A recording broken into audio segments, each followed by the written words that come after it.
Want to know how to delete your chats in Dola AI? Well, no worries. In this video, I'm going to show you an easy step-by-step guide on how you can do it. It's super simple and under a minute, so let's get straight to it. Now, first things first, you can just simply open up Dola AI on your web browser. So you can just simply type in dola.com and make sure you open it up. So once I run that, you should be provided with this interface right here. So now once you're on this interface, make sure you are logged in as well. So we have also created a video on how to log in, so make sure to watch it. So now once all of it is done, in order to delete your chats, here on the left side you should be seeing various interfaces and you should be on the chat history. So right here is chat history and you should see your chats.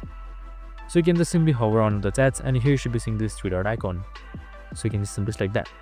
So now once you have selected this, here you should be seeing various options. So you can simply delete, report and much more. Since we are deleting it, just simply select delete. Select delete again and you should be good to go. And that's it. I hope this video helped. If it did, make sure to like, subscribe and tune in with us for more of these videos. See you in the next one.